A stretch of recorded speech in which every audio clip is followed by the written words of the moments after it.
नमस्कार, मी मधुरा. झी24 तास मध्ये आपलं स्वागत. आज आपण हितगुज मध्ये चर्चा करणार आहोत डायबिटीज आणि त्याचे डोळ्यांवर होणारे परिणाम ह्या विषयावर. आणि ह्या विषयावर मार्गदर्शन करण्यासाठी आमच्या स्टुडिओमध्ये आलेत डॉक्टर ध्रुव सिंग आणि डॉक्टर निखिल सरदार. आज जागतिक मधुमेह दिनाच्या निमित्तानं हे दोन्ही डॉक्टर्स आपल्याला डायबिटीजमुळे होणारे दुष्परिणाम आणि एकूणच डायबिटीज कसा टाळता येऊ शकतो याबद्दल मार्गदर्शन करणार आहेत. मात्र त्यापूर्वी मी डॉक्टर ध्रुव आणि डॉक्टर निखिल यांचं आमच्या स्टुडिओमध्ये स्वागत करते. नमस्कार डॉक्टर ध्रुव आणि डॉक्टर निखिल. डॉक्टर ध्रुव यांची थोडक्यात ओळख करून द्यायची झाल्यास डॉक्टर ध्रुव हे जस्ट डायबिटीज मध्ये मधुमेही रुग्णांवर उपचार करतात. तसंच ते यूके मधील बेडफोर्ड युनिव्हर्सिटीत गेस्ट प्रोफेसर म्हणूनही कार्यरत आहेत. विशेष म्हणजे डॉक्टर ध्रुव यांनी अनेक शोध निबंधही सादर केलेत. तर डॉक्टर निखिल सरदार हे जस्ट डायबिटीजच्या अंधेरी सेंटर मध्ये ऑप्थेमॉलॉजिस्ट म्हणून कार्य करत आहेत. त्यांनी पुण्याच्या AFMC ह्या मेडिकल कॉलेजमधून आपलं ऑप्थेमॉलॉजीचं शिक्षण घेतलं. डॉक्टर निखिल यांना गेल्या 15 वर्षांचा ह्या क्षेत्राचा अनुभव आहे. एकूणच ह्या विषयाशी निगडीत मला दोन्ही डॉक्टर्सना अनेक प्रश्न विचारायचे आहेत. मात्र तुम्हालाही ह्या विषयाशी संबंधित काही प्रश्न असतील तर तुम्ही आमच्या टोल फ्री क्रमांक 1800221010 वर संपर्क साधून त्यांना थेट प्रश्न विचारू शकता. तेव्हा लगेचच चर्चेला सुरुवात करूया. डॉक्टर ध्रुव आणि डॉक्टर निखिल, पुन्हा एकदा स्वागत आहे. आणि आज खरोखरच महत्त्वाचा दिवस आहे. आज जागतिक मधुमेह दिन म्हणजे वर्ल्ड डायबिटीज डे आहे. आणि ह्याच निमित्ताने आज आपण चर्चेला आला आहात, त्याबद्दल तुमचे मनपूर्वक धन्यवाद. डॉक्टर ध्रुव, डायबिटीज म्हणजे नेमकं काय आणि डायबिटीज कशामुळे होऊ शकतो आणि त्याचे काही प्रकार आहेत का? डायबिटीज म्हणजे जेव्हा वाजवीपेक्षा जास्त तुमच्या शरीरात ब्लड शुगर लेवल असतो त्याला आम्ही डायबिटीज म्हणतो. आता वाजवीपेक्षा जास्त म्हणजे जेव्हा उपाशीपोटी 110 पेक्षा जास्त किंवा जेवल्यानंतर 140 पेक्षा जास्त जेव्हा असतो त्याला आम्ही ॲबनॉर्मल शुगर लेवल म्हणतो. आणि याचे तसं 4 प्रकार आहेत, पण मेनली 3 प्रकार म्हणजे टाईप 1 डायबिटीज ज्याच्यात शरीरात अजिबात इन्सुलिनची निर्मिती होत नाही.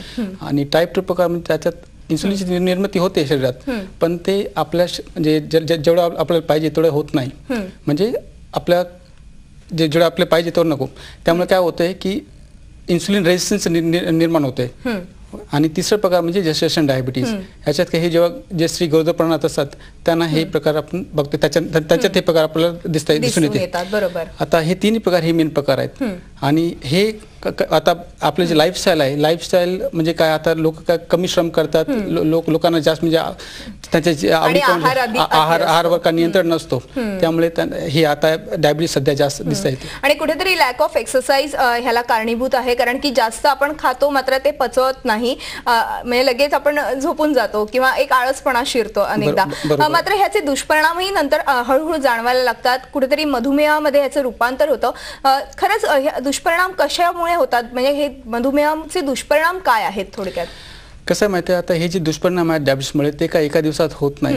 जेव्हा बरेच वर्षापर्यंत म्हणजे 10 ते 12 वर्षानंतर डायबिटीस जेव्हा शुगर कंट्रोलमध्ये नसतो तेव्हा प्रत्येक अंग जसं आपला डोळा असतो किंवा आपलं किडनी, हृदय याच्यावर परिणाम होते. आणि त्याच्याने काय होतं, जे लहान रक्तवाहिन्या असतात आणि मोठे रक्तवाहिन्या असतात त्याच्यावर परिणाम होते. आणि डोळ्यावर जे परिणाम होते त्याला आम्ही डायबिटिक रेटिनोपॅथी म्हणतो. जेव्हा हृदयावर परिणाम होतो त्याला आम्ही डायबिटिक कार्डिओमायोपॅथी म्हणतो. तसेच किडनीवर त्याला आम्ही डायबिटिक नेफ्रोपॅथी असं म्हणतोय. आणि हे सर्व प्रकार का होते, कारण डायबिटीस ते एक्सेस जे शुगर असते त्याच्यामुळे आणि ॲबनॉर्मल ब्लड प्रेशर त्याच्यामुळे हे 2 प्रकार होतात. आता हे याच्यावर फक्त आपल्याला जर प्रिव्हेंट करायचं असेल तर आपल्याला शुगर कंट्रोलमध्ये ठेवायला पाहिजे एक, आणि दुसरं म्हणजे ब्लड प्रेशर कंट्रोलमध्ये ठेवणे ते महत्त्वाचं आहे. त्याच्याबरोबरच नियंत्रित आहार आणि नियमित आपलं व्यायाम हे पाहिजे आपल्याला, म्हणजे संतुलित आहार पाहिजे आपल्याला, ते महत्त्वाचं आहे आपल्याला. नक्कीच. तसंच आता तुम्ही म्हणालात की दुष्परिणाम वेगवेगळ्या अवयवांवरती दिसून येतात आणि आज आपल्या सोबत डॉक्टर निखिल आहेत. तर ते खरंच खूप एक चांगले डॉक्टर्स आहेत. गेल्या 15 वर्षांचा तुम्हाला डॉक्टर अनुभव आहे. तुम्ही काय सांगाल की डोळ्यांवरती डायबिटीसचा कसा परिणाम होतो आणि त्याच्यावरती काही उपचार आहेत का? आता तुम्ही ह्या स्लाइडकडे बघा. हा डोळ्याच्या पाठत्या पडद्याचा फोटो आहे. बोला. हा नॉर्मल रेटिना आहे, but you will be shocked की हा फोटो मी आजच घेतला आहे आणि या माणसाला 35 वर्षापासून डायबिटीज आहे. बापरे. तरी सुद्धा काही खराबी आलेली नाहीये. याचा अर्थ त्यांनी त्याची शुगर चांगली कंट्रोल केली कंट्रोलमध्ये आहे ठेवली आणि आहे. त्याला काही प्रॉब्लेम नाहीये. ह्याचाच उलट असं होतं, जर शुगर कंट्रोल केली नाही तर रक्तवाहिन्यांमध्ये जास्त ब्लड येतं आणि रक्तवाहिन्यांच्या भिंती, जशा आपल्याला म्युन्सिपालिटीच्या पाईप्सला भिंती असतात तसे त्या रक्तवाहिन्यांच्या भिंती असतात, त्यांचं प्लास्टरिंग कमी होतं. बरं. त्यांचं प्लास्टर म्हणजे त्यांच्या कव्हरिंग कमी होतं आणि तिकडनं रक्तस्राव व्हायला लागतो. रक्तस्राव व्हायला लागतो, सूज यायला लागते. तर आता हे बघा, रक्तस्राव होऊन हे रक्ताचा डाग आहे, ती एक गुठळी निर्माण होते का त्या ठिकाणी? आणि हे पिवळे डाग, ही सगळी सूज आहे, ही सगळी सूज निर्माण होते. हे बघा. बरं. आणि डोळा निकामी होण्याचे ह्याच्यात चान्सेस जास्त. त्यामुळे हळूहळू पेशंटची नजर कमी व्हायला लागते. जर ही सेंटरमध्ये आली तर लगेच पेशंटची नजर कमी होते. जर ही साईडला असेल तर पेशंटला कळतही नाही आणि तो वेगवेगळ्या स्टेजेस मध्ये जायला लागतो. बरं. ह्याच्यात 6 स्टेजेस आहेत. 6 स्टेजेस आहेत डायबेटिक रेटिनोपॅथीच्या. पहिल्या 4 स्टेजेस आपण मिडल आणि अर्ली आणि मिडल म्हणू शकतो आणि शेवटच्या 2 ऍडव्हान्स्ड म्हणू शकतो. तर ह्या सगळ्या स्टेजेस मध्ये जर सेंटरमध्ये खराबी आली, याला सेंटरमध्ये खराबी म्हणतात. हे बघा, तर पेशंटला कळतं की त्याची नजर कमी होते, त्याची नजर कमी व्हायला लागते, अंधुकसं दिसायला लागतं. अंधुकसं दिसायला लागतं जर ही खराबी सेंटरमध्ये आली तर. जर खराबी सेंटरमध्ये नाही आली तर पेशंटची नजर चांगली राहते आणि तरी सुद्धा ऍडव्हान्समेंट चालू आहे त्याला कळत नाही. आणि जोपर्यंत तो आमच्याकडे येतो तेव्हा फार उशीर झालेला असतो. बरोबर. म्हणजे जर ती नजर सेंटरला असेल तर लगेच लक्षात येतं की कुठेतरी एक डोळ्यावरती याचा परिणाम झालेला आहे मधुमेहाचा, आणि मात्र इतर ठिकाणी असेल तर खूप त्रास होत नाही, त्रास होतो पण कळत नसतं की एक्झॅक्टली काय त्रास होतोय. मात्र मग ह्याच्यासाठी कुठल्या चाचण्या असतात का ठराविक अशा? चाचण्या म्हणजे सर्वात इम्पॉर्टंट रेग्युलर फॉलोअप. बरोबर. अर्ली स्टेजेसमध्ये आम्ही दर 3 ते 6 महिन्याला बोलवतो पेशंटला जस्ट डायबिटीजमध्ये, आणि मिडल आणि लेट स्टेजेसमध्ये आम्ही 1.5 ते 3 महिन्यात पेशंटला रेग्युलर फॉलोअपसाठी बोलवतो. त्यांचे फोटोग्राफ काढतो, जसे मी फोटोग्राफ दाखले, त्यांची अँजिओग्राफी करतो. हा अँजिओग्राफीचा रिपोर्ट आहे. ॲज तुम्ही बघताय, हे ब्लॅक अँड व्हाईट जे फोटो आहेत ते अँजिओग्राफी आहे, त्याच्यामुळे आम्हाला एक्झॅक्ट कळतं की किती सूज आहे.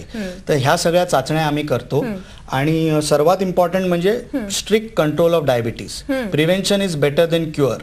त्यामुळे जर तुम्ही रेग्युलर फॉलोअप मध्ये राहिला तर आम्ही लवकर शोध लावू शकतो. आणि ही मध्ये जी सूज आहे ती पहिल्या स्टेजमध्ये पण येऊ शकते, तिसऱ्यामध्ये पण येऊ शकते, 6व्यामध्ये पण येऊ शकते.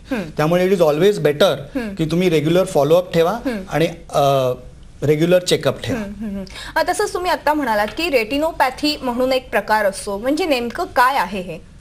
रेटिनोपॅथी म्हणजे एक्झॅक्टली ब्लड शुगर वाढल्यामुळे आपल्या रक्तवाहिन्या वीक होतात आणि रक्तवाहिन्यांमधनं रक्तस्राव व्हायला लागतो. रक्तस्राव होतो, सूज येते. जसं आपल्या शेतांमध्ये ठिबक सिंचनची गरज असते तसंच आपल्या रेटिनाला पण प्रत्येक सेलला ऑक्सिजन मिळायची गरज असते, पण ते एका प्रॉपर चॅनलमधनं मिळालं पाहिजे. त्याच्यासाठी आपल्या रक्तवाहिन्या असतात. त्या रक्तवाहिन्या वीक झाल्यामुळे सगळं रक्त आणि सगळी सूज बाहेर यायला लागते. त्यामुळे रक्तामधनं आपल्याला काय मिळतं? रक्तामधनं आपल्याला ऑक्सिजन मिळतं. ऑक्सिजन पण हे रक्तस्राव होतोय त्यामुळे ते ऑक्सिजन आपल्या सेल्सना पोचू शकत नाही, म्हणून आपला रेटिना ऑक्सिजनसाठी ओरडायला लागतो. त्यामुळे कधीही ऑक्सिजनची गरज असली की नवीन रक्तवाहिन्या डेव्हलप व्हायला लागतात, ज्याला आम्ही निओवॅस्क्युलरायझेशन म्हणतो. निओवॅस्क्युलरायझेशन ज्या नवीन रक्तवाहिन्या असतात त्या फार नाजूक असतात आणि ह्या नाजूक रक्तवाहिन्या अजून ब्लीड होऊ शकतात आणि रक्तस्राव होऊन मोठा रक्तस्राव होतो, ज्याला व्हिट्रियस हेमरेज म्हणतात. आणि त्या मोठ्या रक्तस्रावामुळे, हे बघा, हे मोठा रक्तस्राव झालेला व्हिट्रियस हेमरेज आहे. या मोठ्या रक्तस्रावामुळे विजन कमी होऊ शकतं. या रक्तस्राव झाल्यानंतर पाठचा पडदा फाटू शकतो, ज्याला आम्ही रेटिनल डिटॅचमेंट म्हणतो, आणि त्यामुळे अल्टिमेट ब्लाइंडनेस डोळ्यामध्ये होतो पेशंट. बरं, पण मग हे कसं ओळखायचं की आपल्याला आता कुठेतरी डोळ्यावरती एक थर साचतोय किंवा कुठेतरी गुठळी निर्माण झाली आहे रक्ताची, तर हे लक्षात कसं यायला पाहिजे पेशंटच्या? काही अशा काही सिम्पटम्स आहेत का? दिस इज अ सिम्पटमलेस सायलेंट ब्लाइंडर. जर ते डोळ्याच्या सेंटरमध्ये, जसं मी तुम्हाला दाखवलं, असं जर सेंटरमध्ये जर खराबी आली नाही तर पेशंटला कळतच नाही. त्यासाठी रेग्युलर फॉलोअप आम्ही जस्ट डायबिटीज मध्ये ठेवतो. दर 1.5 ते 3 महिन्यामध्ये ऍडव्हान्स्ड केसेस आणि सेंटरमध्ये ज्यांना प्रॉब्लेम आहे त्यांना बघतो, आणि अर्ली केसेसना आम्ही 3 ते 6 महिन्याला फॉलोअप ठेवतो. नक्कीच. तसंच डॉक्टर ध्रुव, खरं डायबिटीज कंट्रोलमध्ये ठेवणं फार अत्यावश्यक आहे. नाहीतर आपण पाहिलं की कशा पद्धतीने डोळ्यावरती परिणाम होतो, तसंच इतरही अवयवांवरती देखील परिणाम होतो. ह्या इतर कोणते वरती परिणाम होऊ शकतो याबद्दल मला जाणून घ्यायचं, पण तत्पूर्वी आपण एक फोन घेऊया. अभिषेक यांचा फोन आलाय, आपण विचारूया काय प्रश्न आहे त्यांचा. अभिषेक बोला. हॅलो, हा बोला. डायबिटीज कंट्रोलमध्ये ठेवण्यासाठी आहार कसा घ्यावा? बरं, नक्कीच खूप चांगला प्रश्न विचारलेला आहे. आहार कसा घ्यावा डायबिटीज कंट्रोलमध्ये ठेवण्यासाठी? डायबिटीज कंट्रोलमध्ये ठेवण्यासाठी आहारचा एक मुख्य भाग आहे आणि खूप खूप महत्व आहे. कारण काय माहिती आहे की शेवटी जे तुम्ही खाता तुम्ही त्याचेच म्हणजे आपल्याला ते रिफ्लेक्शन तुमच्या ब्लड शुगर लेवलवर दिसतो आपल्याला. आम्हाला फक्त एवढं सांगायचं आता की जर तुम्हाला जवळपास कोण डायटिशियन असेल तर त्यांच्याकडून तुम्ही एक आपलं टेलर मेड आहार ज्याला म्हणतो, म्हणजे तुम्ही तुमच्या प्रोटीनयुक्त कॅलरीज किती घ्यायचे ते सर्व समजून मग एक डाएट प्लॅन घ्यायचं. पण त्याच्यात एक लक्षात ठेवा की मी थोडं खायचं आणि जास्त चालायचे, तेवढं ते लक्ष द्या. म्हणजे प्रत्येक 2 ते 3 तासांनी थोडं थोडं खायला पाहिजे. म्हणजे एकदमच जास्त खाण्यापेक्षा थोडं प्रत्येक 2 ते 3 तासांनी खायला पाहिजे एक. आणि दुसरं म्हणजे एकाच वेळी जास्त खाऊ नका. आणि तिसरी गोष्ट म्हणजे जास्त शुगर किंवा जास्त असं ते गोड पदार्थ जास्त नका खाऊ. आणि तेलकट बोला पण गोड पदार्थ कमी खा असं डॉक्टरांचं म्हणणं आहे. नक्कीच मेन म्हणजे तेलकट तिखट कमी ठेवा. नक्कीच नक्कीच डॉक्टर, मला अजून बरेच काही प्रश्न विचारायचे आहेत, पण एक छोटासा ब्रेक घेऊ आणि पुन्हा एकदा चर्चेला सुरुवात करूया. हितगुजमध्ये घेऊया एक छोटासा ब्रेक. तुम्ही पाहत एक पाऊल पुढे.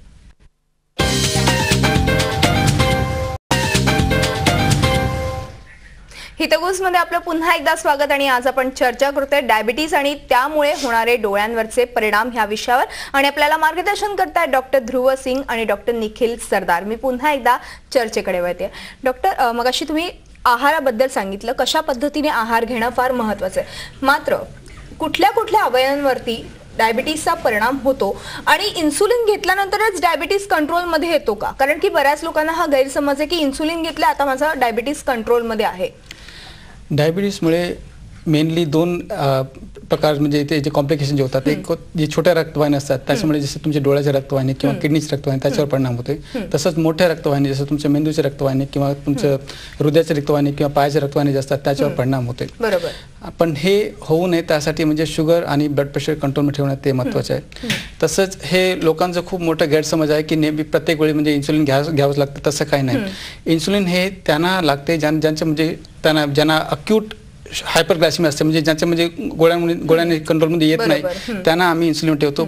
ते पण काही दिवसासाठी. एकदा कंट्रोलमध्ये आलं शुगर की परत त्यांना फक्त मेडिसिनवर ठेवता येते.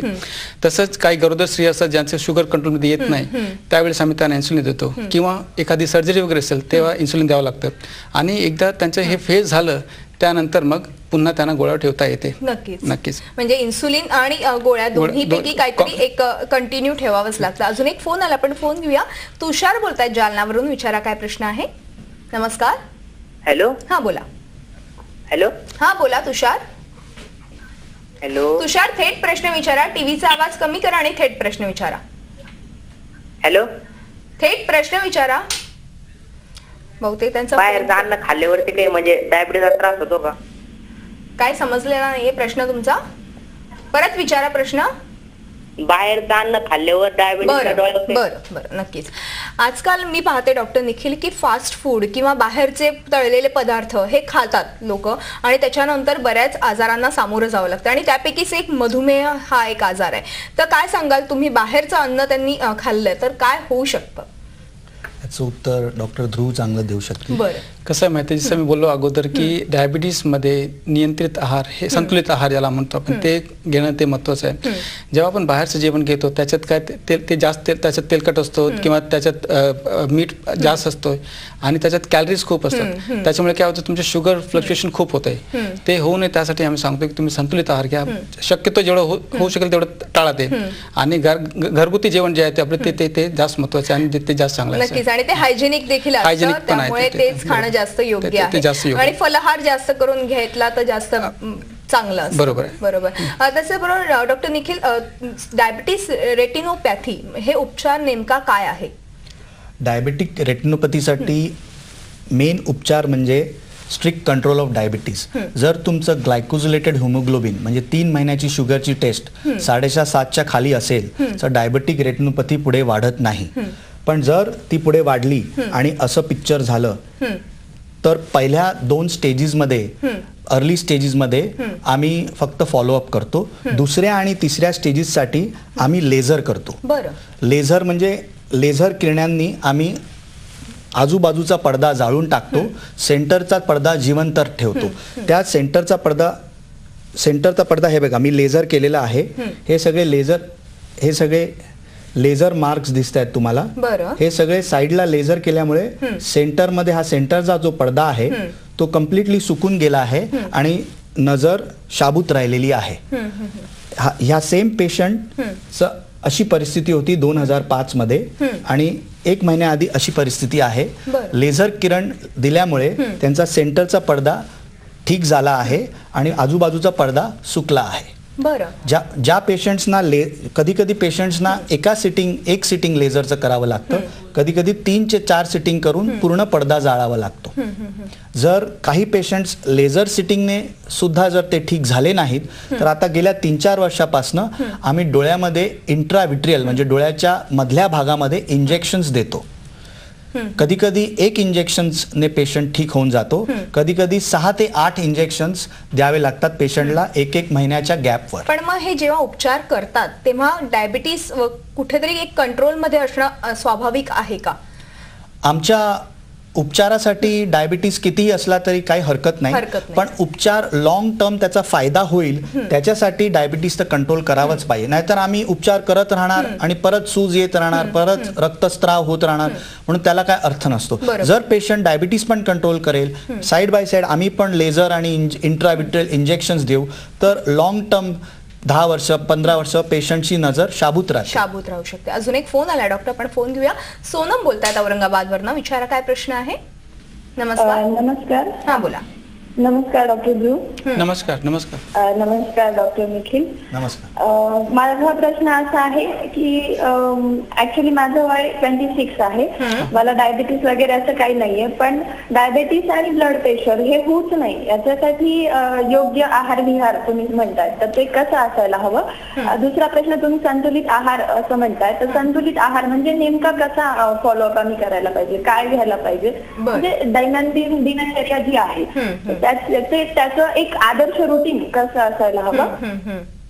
नक्कीच. खरंच एक जागरूक नागरिक आहेत, खरंच आमचे एक प्रेक्षक जागरूक आहेत, ह्याबद्दल खूप बरं वाटलं. डॉक्टर ध्रुव काय सांगा, तुम्ही मगाशी म्हणाला संतुलित आहार, पण तो संतुलित आहार कसा असावा, त्याच्यात कोणते कोणते प्रोटीन्स, विटॅमिन्स आणि कॅलरीज असणं भाग आहे. कसं आहे माहिती आहे की एक तर तुम्ही लक्षात ठेवा की आता तुमचं वय तुम्ही 26 म्हणाला तुम्ही, आता ह्या वयात तुम्ही जागरूक आहात हे म्हणजे खूप कौतुक करण्यासारखं आहे. मेन म्हणजे सकाळी कधी एक लक्षात ठेवा, कधी पण तुमचे जे नाश्ता जे पहिला सकाळचा नाश्ता होतो ते कधी पण सोडायचा नाही. नेमकं दररोज नाश्ता करायला पाहिजे.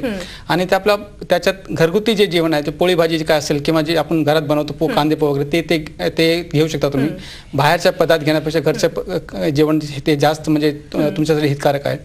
दुसरं म्हणजे प्रत्येक 2 ते 3 तासांनी काहीतरी खाल्लं पाहिजे. हिरवे पालेभाजी जास्त खाल्लं पाहिजे आणि बाहेरचं जेवण आहे ते कमी करा. परत तुमच्या जेवणामध्ये तेल, तूप, मीठ हे कमी ठेवा आणि शक्यतो दररोज आपलं कमीत कमी पाऊण तास ते 1 तास दररोज चालायला पाहिजे. तुमचं वजन आटोक्यात ठेवा, ते महत्त्वाचं आहे.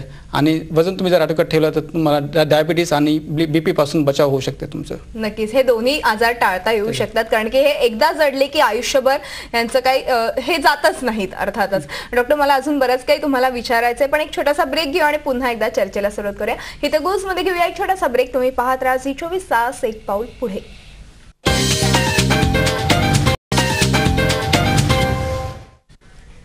हितगुज मध्ये आपलं पुन्हा एकदा स्वागत. आणि आज आपण चर्चा करतोय डायबिटीज आणि त्यामुळे होणारे डोळ्यांवरचे परिणाम ह्या विषयावर.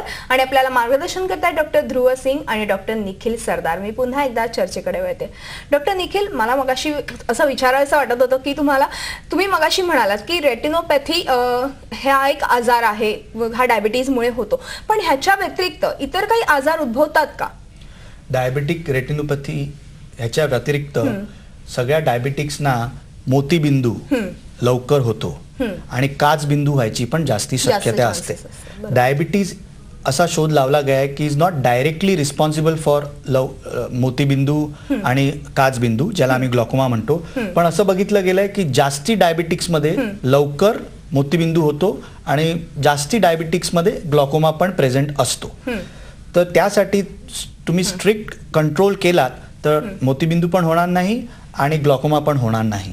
पण मोतीबिंदू जो होतो डायबिटिक्समध्ये तो एक अमुक स्पेशल प्रकारचा असतो ज्यामुळे नजर लवकर खाली पडते आणि ज्याला आम्ही पोस्टिरियर सबकॅप्सुलर कॅटरॅक्ट म्हणतो, टिपिकल डायबिटिक कॅटरॅक्ट. अशा टाईपच्या मोतीबिंदूमध्ये लवकर ऑपरेशन करावं लागतं नजर द्यायच्यासाठी. असंच सोडून ते होत नाही. आणि दुसरी एक गोष्ट आहे की मोतीबिंदूचे ऑपरेशन केल्यानंतर डायबिटिक रेटिनोपॅथी थोडी वाढते. म्हणून जे काही डायबिटिक रेटिनोपॅथीचा उपचार आहे तो म्हणजे लेझर किरण किंवा इंजेक्शन ते आम्ही मोतीबिंदू करायच्या 1 महिना आधी किंवा 15 दिवस आधी जेवढं होऊ शकतं तेवढं करतो आणि नंतर मोतीबिंदूचं ऑपरेशन करतो. म्हणजे नक्कीच दोन्ही खरं तर संबंध, परस्पर संबंध कुठेतरी येतातच. म्हणजे डायबिटिक पेशंटने ह्या सगळ्या डोळ्यांची फार अतिशय काळजी घेणं फार आवश्यक आहे. आपल्याला अजून एक फोन आला, आपण फोन घेऊया. जळगाववरनं प्रभू यांचा फोन आला, विचारा काय प्रश्न आहे. हॅलो, नमस्कार. हा नमस्कार मॅडम. हा बोला. मॅडम मला डॉक्टर ध्रुवांना प्रश्न विचारायचा आहे. नमस्कार डॉक्टर ध्रुव. नमस्कार सर. डायबिटीस 1 आणि डायबिटीस 2 म्हणजे टाईप 1 आणि टाईप 2 असे 2 प्रकार असतात. तर नेमका त्यात काय फरक असतो आणि त्यासाठी ट्रीटमेंट ही वेगवेगळी असते का, हा एक प्रश्न आहे. आणि डोळ्यांवरती आणखी कोणते कोणते डायबिटीस टाईप 1 मध्ये काय वेगळे परिणाम होऊ शकतात किंवा डायबिटीस टाईप 2 मध्ये असे दुसरे डोळ्यांवरती काय परिणाम होऊ शकतात. नक्कीच. डायबिटीज टाईप 1 जे असते त्याच्यात आपल्या शरीरात इन्सुलिनची अजिबात निर्मिती होत नाही. आणि डायबिटीज प्रकार 2 ज्याला आम्ही टाईप 2 डायबिटीज म्हणतो त्याच्यात इन्सुलिनचे निर्माण होते पण ते आपल्या म्हणजे जेवढं आपल्याला लागते तेवढं त्या प्रमाणात होत नाही. आवश्यक तेवढं होत नाही. त्यामुळे काय होते, शुगर लेवल जास्त राहते. आता जे कॉम्प्लिकेशन्स आहे डायबिटीज म्हणजे डायबिटीसमुळे जे डोळ्यावर दुष्परिणाम होते ते टाईप 1 आणि टाईप 2 हे या दोन्ही प्रकारचे डायबिटीस पेशंट त्यांच्या सामान्य एकसारखंच असतं, सेम असतात. आणि फक्त एवढंच आहे की डायबिटीज जे टाईप 1 पेशंट असतात त्यांना आपल्याला माहिती असतं की म्हणजे त्यांना किती वर्षापासून डायबिटीस आहेत. पण डायबिटीस टाईप 2 मध्ये लवकर निदान होत नाही. त्यामुळे आपल्याला हे माहिती नसतं की नेमकं त्यांना किती वर्षापासून डायबिटीस आहे. म्हणजे काही वेळा असं होतं की ते डोळ्याच्या डॉक्टरकडे जातात आणि सांगतात की आम्हाला दिसत नाही बरोबर. आणि जेव्हा ते तपासतात तेव्हा त्यांना समजतं की त्यांना डायबिटिक रेटिनोपॅथी आहे आणि पेशंटला माहिती नसतो की त्यांना डायबिटीस आहे म्हणून. आणि त्यांना म्हणजे एक साधारण 10 ते 15 वर्षापासून डायबिटीस असतो पण त्याचं निदान झालं नसतं. म्हणून टाईप 1 मध्ये लवकर निदान होतो कारण त्याचे सिम्पटम लगेच दिसतात. पण टाईप 2 मध्ये सिम्पटम नसल्याने लवकर दिसत नाही, त्यामुळे त्यांचं निदान होत नाही आणि त्यांना हे कॉम्प्लिकेशन होऊ शकतात. नक्कीच. तसंच डॉक्टर, आज खरंच जागतिक मधुमेह दिन आहे आणि आमचे प्रेक्षक तुमचा प्रोग्राम बघताय आणि खरंच ते खूप उत्सुक असतील. तुम्ही काय एक संदेश द्याल त्यांना, काय अपील कराल की हा डायबिटीस टाळता कसा येऊ शकतो? डोळ्याच्या संदर्भात prevention is better than cure. तुमचं 3 महिन्याचं ग्लुकोज टेस्ट ज्याला ग्लायकोजिलेटेड हिमोग्लोबिन जे मी म्हणतो ते 7 किंवा 6.5च्या खाली ठेवलं की तुम्ही डायबिटीसला मात केली आहे. तुम्हाला जन्मभर डायबिटीस होत नाही, डायबिटिक रेटिनोपॅथी होत नाही. जसं मी माझ्या पहिल्या फोटोमध्ये दाखवलं तो नॉर्मल रेटिनाचा फोटो होता. 35 वर्षापासून पेशंटला डायबिटीज आहे. So prevention is better than cure.